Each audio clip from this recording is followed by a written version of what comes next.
Selamat siang, perkenalkan saya Jessica Anjana Limaran, dan hari ini saya akan mempresentasikan hasil dari proyek proposal yang berjudul Pembelajaran Jarak Jauh dan Hybrid Learning, Inovasi untuk Meningkatkan Akses dan Kualitas Pendidikan dalam Mendukung SDGs 4. Saya percaya bahwa pendidikan adalah hak untuk semua orang. Namun kenyataannya banyak dari saudara kita yang masih tinggal di dalam daerah terpencil kesulitan mengakses pendidikan berkualitas. Itulah mengapa saya tertarik meneliti bagaimana PJJ dan hybrid learning bisa menjadi solusi, sekaligus bagaimana Pancasila relevan di dalamnya.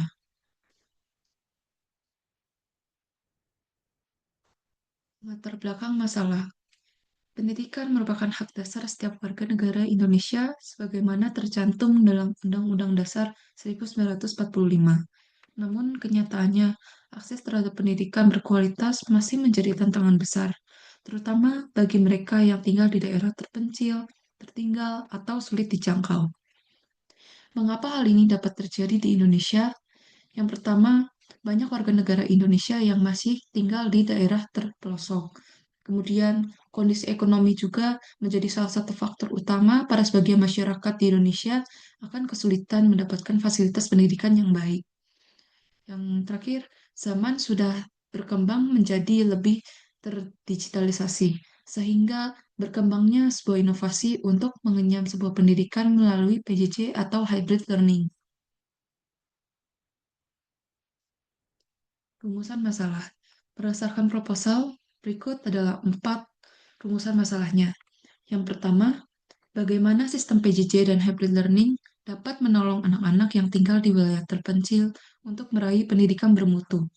Yang kedua, bagaimana peranan Pancasila dalam konteks pendidikan dengan metode PJJ dan hybrid learning. Yang ketiga, bagaimana cara menilai apakah PJJ dan hybrid learning efektif dan berkualitas.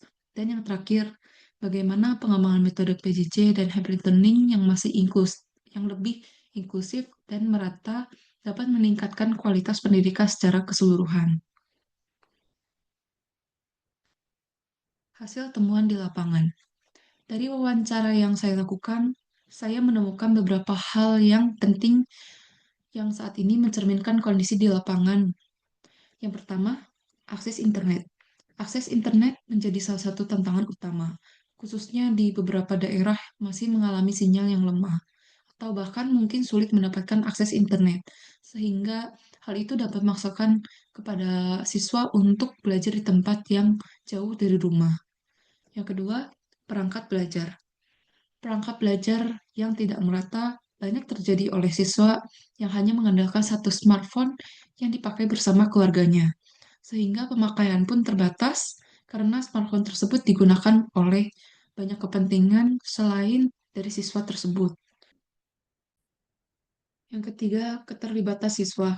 Banyak siswa-siswi ketika PJJ, tingkat minat belajarnya itu berkurang.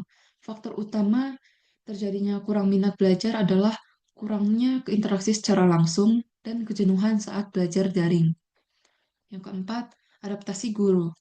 Adaptasi guru terhadap kemajuan teknologi juga penting dalam mengembangkan sistem pembelajaran yang lebih kreatif, sehingga dapat membantu pembelajaran atau kelas menjadi lebih interaktif. Dan yang terakhir, seperti yang ada di dalam nilai-nilai Pancasila, gotong royong, keadilan, dan kemanusiaan dapat tercermin dari kerjasama antara guru, siswa, dan orang tua dalam berinovasi pendidikan. Solusi yang ditawarkan.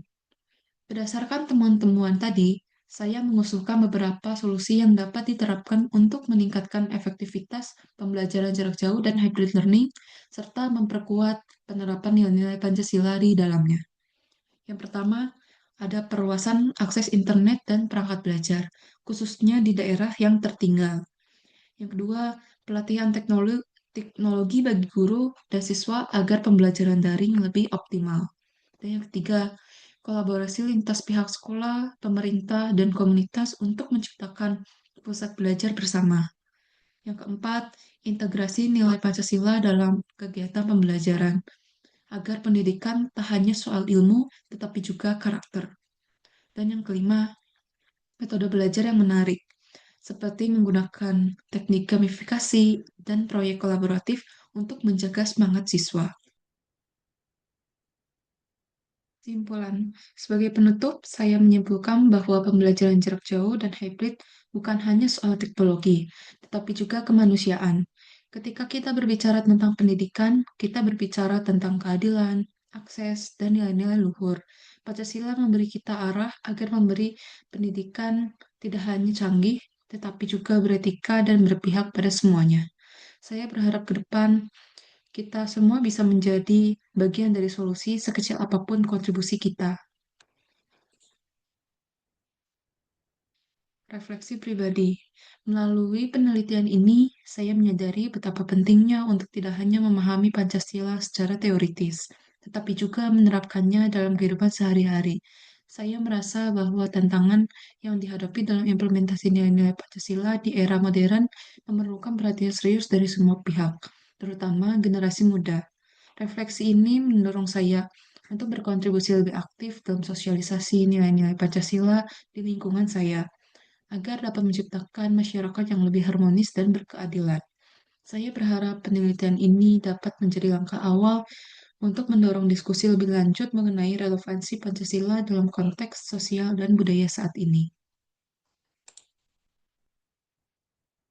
Sekian dari saya. Mohon maaf bila ada kesalahan. Terima kasih.